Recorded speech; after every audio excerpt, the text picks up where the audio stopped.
पटना में हॉस्पिटल के अंदर घुसकर की गई हत्या को 38 घंटे से ज्यादा का वक्त हो चुका है, लेकिन अब तक पुलिस के हाथ खाली के खाली हैं। चंदन की हत्या को लेकर 2 अलग अलग एफआईआर दर्ज की गई है। हत्या में शामिल शूटरों का सुराग तो कल ही मिल गया था, लेकिन पुलिस अब तक एक भी हत्यारे को पकड़ नहीं पाई है। अब चंदन मिश्रा हत्याकांड का 2 नया वीडियो सामने आया है। एक वीडियो हत्या से पहले का है, जबकि दूसरा वीडियो हत्या के बाद भागते वक्त का।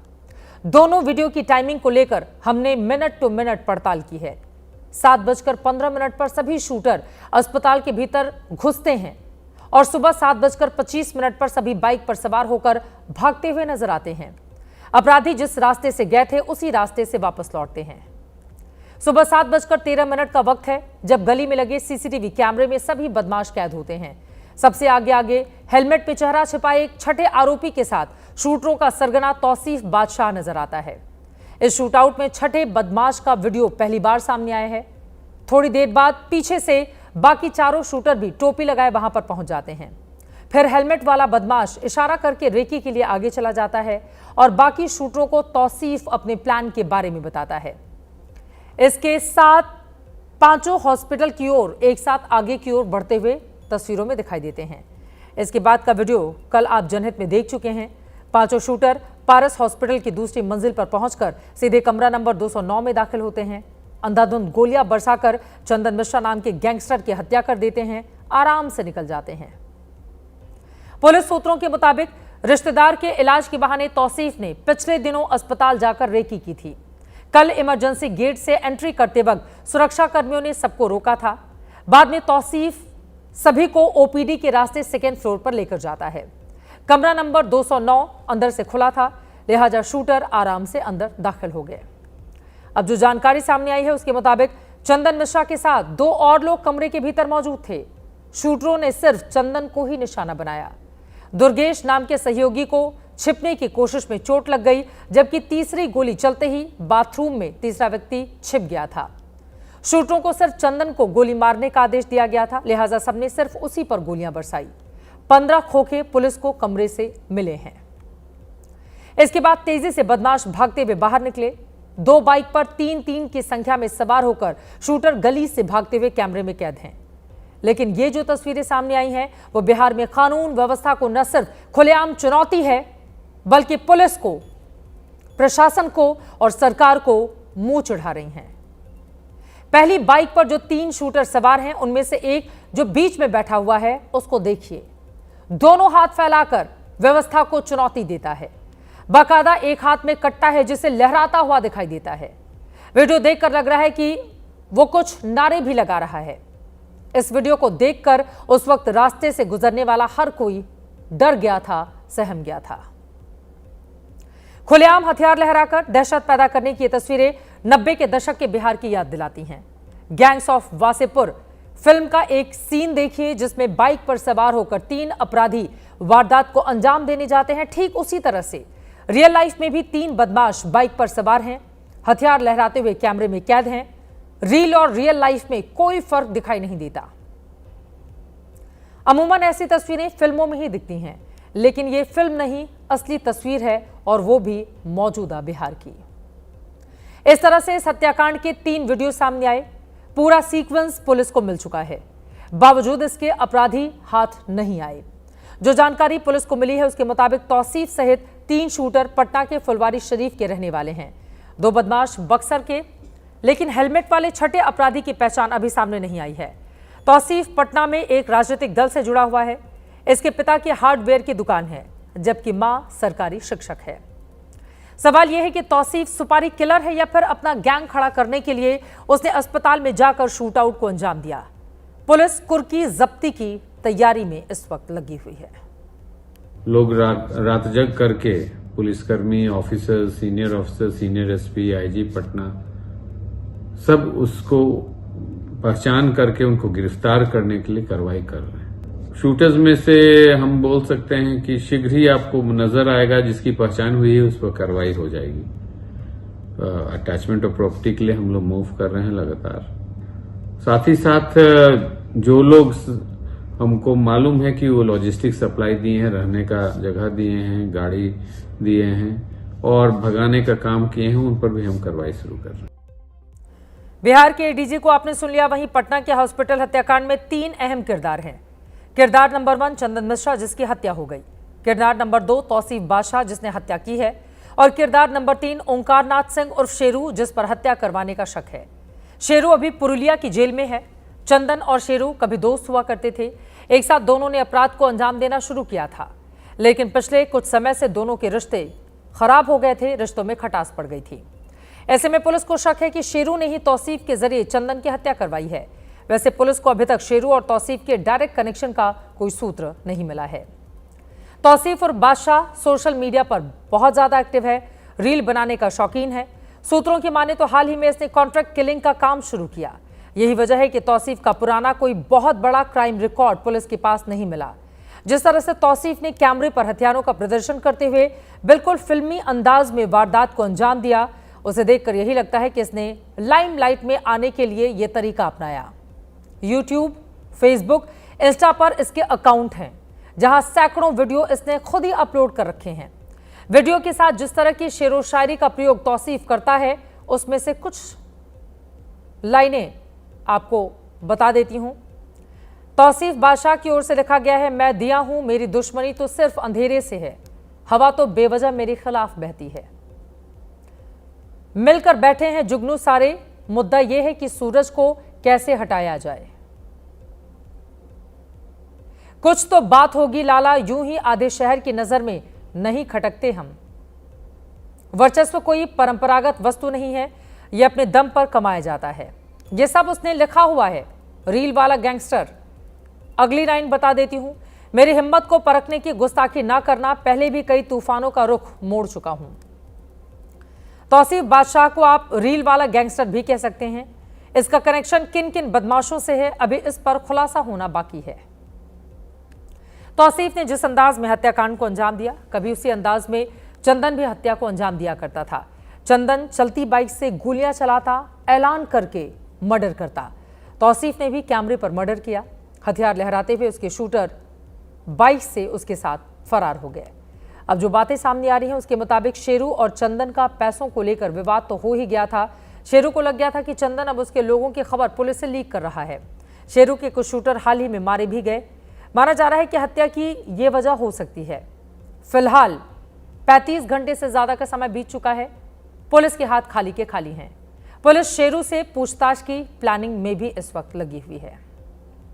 अब हत्यारे कब पकड़े जाएंगे, कब बेनकाब होंगे, किन किन लोगों से उसका कनेक्शन है और कानून व्यवस्था का राज बिहार में कब वापस लौटेगा, कई ऐसे सवाल हैं जिसका जवाब मिलना भी बाकी है। खबरों में आगे बढ़ते हुए बात प्रधानमंत्री नरेंद्र मोदी के बिहार दौरे की करेंगे। प्रधानमंत्री इस साल 5वीं बार बिहार पहुंचे। मोतिहारी से उन्होंने बिहार को कई बड़ी सौगात दी। कार्यक्रम के दौरान प्रधानमंत्री नरेंद्र मोदी और मुख्यमंत्री नीतीश कुमार की केमिस्ट्री बड़ी चर्चा में है। दोनों नेता साथ में ही खुली गाड़ी में सवार होकर सभा स्थल पहुंचे। मंच पर पीएम मोदी और सीएम अगल बगल बैठे थे।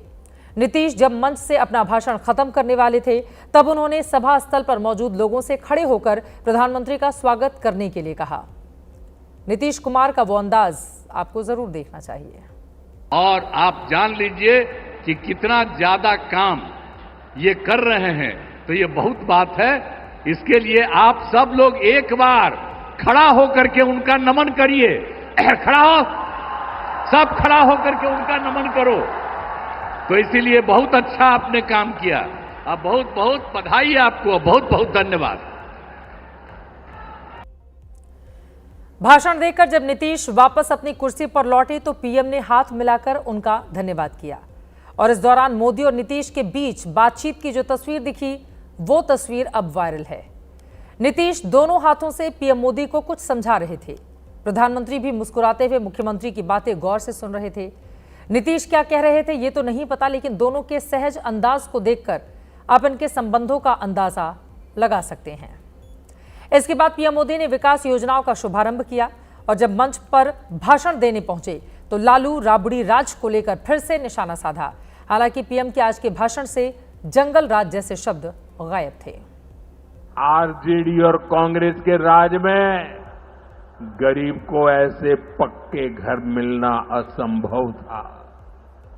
जिन लोगों के राज में लोग अपने घरों में रंग रोगन तक नहीं करवाते थे, डरते थे कि अगर रंग रोगन हो गया तो पता नहीं कि मकान मालिक को ही उठवा लिया जाएगा। इसके पहले ज्यादातर मौकों पर पीएम मोदी जंगल राज का जिक्र करके लालू राबड़ी पर बरसा करते थे, लेकिन 17 दिनों में 50 से ज्यादा हत्याओं की वजह से नीतीश सरकार विपक्ष के निशाने पर है। शायद इसलिए पीएम ने जंगल राज शब्द से दूरी बनाना ही बेहतर समझा। अब इस पर बिहार में जो राजनीति हो रही है उसको देखिए।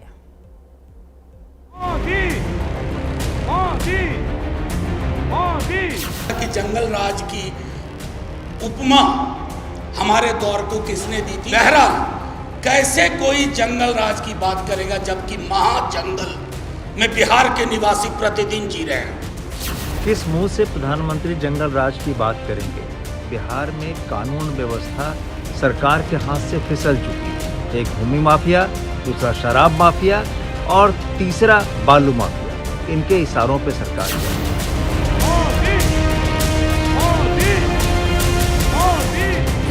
अब तो रंग कराने का जरूरत नहीं है मकान में, अब तो खून के छींटे से ही लाल रंग हो रहे हैं मकान के।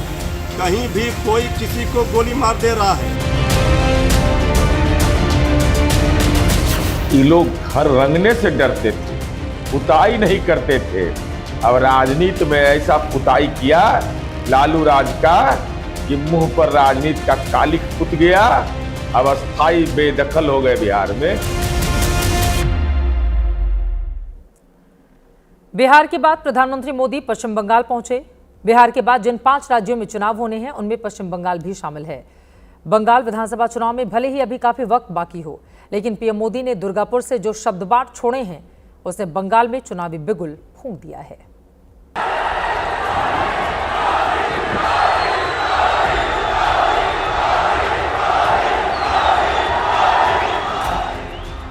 दुर्गापुर की सड़कों पर प्रधानमंत्री मोदी का काफिला और सड़क किनारे लोगों की ये भीड़।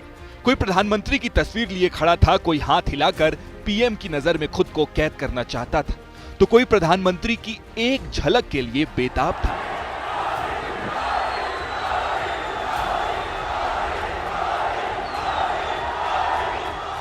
इसके बाद पीएम मोदी ने दुर्गापुर में 5000 करोड़ रुपए से ज्यादा की लागत वाली परियोजनाओं का शिलान्यास और उद्घाटन किया, जिसमें ऑयल, गैस, बिजली, सड़क और रेल से जुड़ी कई अन्य विकास परियोजनाएं शामिल हैं। फिर प्रधानमंत्री मोदी ने मंच से माइक संभाला तो निशाने पर सीधे ममता सरकार को लिया और बंगाल में बीजेपी के चुनावी एजेंडे को दशा और दिशा दे दी। एक ऐसी सरकार बनाए जो ईमानदार हो, कामदार हो और दमदार हो। पीएम ने कानून व्यवस्था के खिलाफ टीएमसी को घेरा और वोटर लिस्ट रिव्यू के खिलाफ ममता दीदी ने जो झंडा बुलंद किया है उसका जवाब भी पीएम ने दे दिया है। टीएमसी हर हद पार कर रही है। जो भारत का नागरिक नहीं है, जो घुसपैठ करके आया है, उसके साथ भारत के संविधान के तहत न्याय संबद्ध कार्रवाई होती रहेगी। कि एक और कॉलेज में एक बेटी के साथ भयंकर अत्याचार किया गया, इसमें भी जो आरोपी है उनका कनेक्शन टीएमसी से निकला है। टीएमसी के बड़े नेता, मंत्री आरोपियों के बजाय पीड़ित को ही दोषी ठहराते रहे। इस साल दूसरी बार पीएम पश्चिम बंगाल के दौरे पर है। पश्चिम बंगाल में अगले साल विधानसभा चुनाव होने वाले हैं। बंगाल पर बीजेपी का खासा फोकस है। आने वाले दिनों में बंगाल की फिजा में पीएम मोदी के नारों की गूंज तेज रहने वाली है। नया सवेरा लाना है, परिवर्तन का कमल खिलाना है। पश्चिम बंगाल में बीजेपी के पास 77 विधानसभा की सीटें हैं। जाहिर है सत्ता में आने के लिए अभी उसे और मेहनत करनी होगी और अभी से शुरुआत प्रधानमंत्री नरेंद्र मोदी की ओर से कर दी गई है।